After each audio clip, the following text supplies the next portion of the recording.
So I've done a lot of talking about men being more self-assured. I do realize that some of the things I talk about are not for everybody. Some of the subject matters I talk about are are not to gain a huge following or to have a lot of people telling their friends about things. Some of the things I talk about are for a select group of people that I may uh, continue to pass on some of my views and ethics so that hopefully the world will be a better place. I know a lot of the things I talk about in the first few messages that I was sharing about men being more self-confident, we didn't really get on some of the rejections that men face in trying to meet a woman or be in a relationship.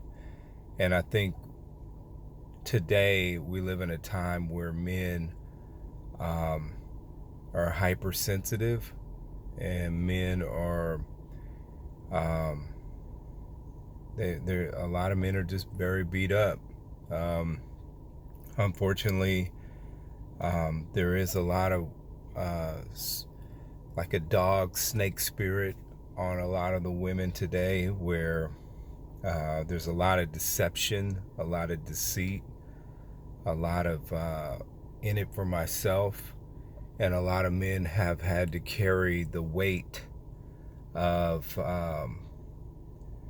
of rejection, not really knowing why there's a lot of failures in relationships, or why they can't keep a woman, or why they can't go out with the women that they like.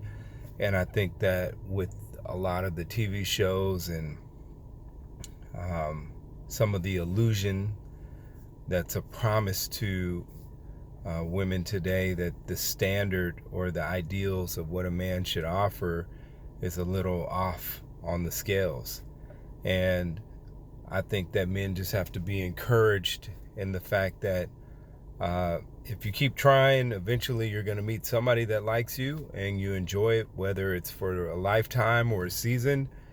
You enjoy it for whatever it is.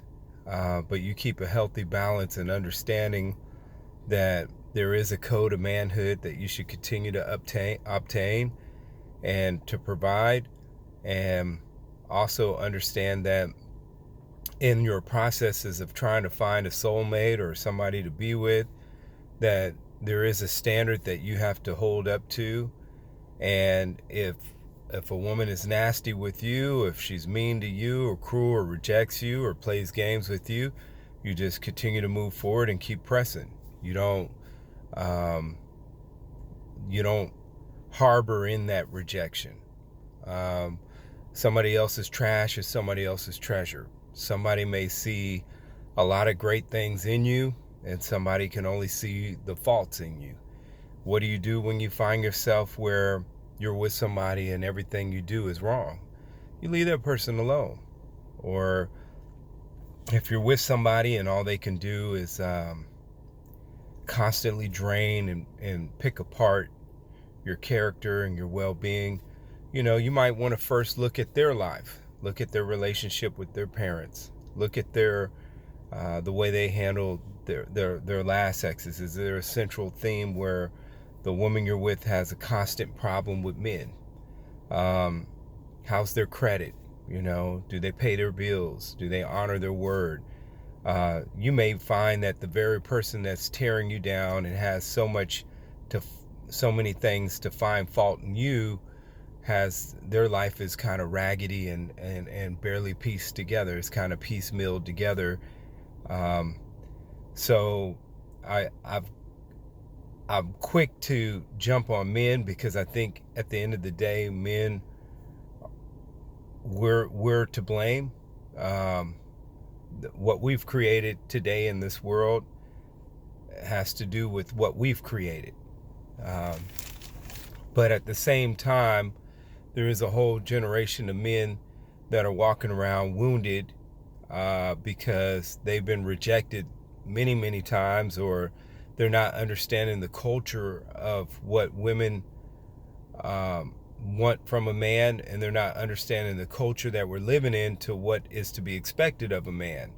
So if I can slowly begin to chip away at some of the things I think are the problems, then I'm gonna do that. And maybe somebody will benefit from it. Maybe somebody will be encouraged from it. But remember, as a man, you do your best to be kind, to be a decent person, but you stand your ground.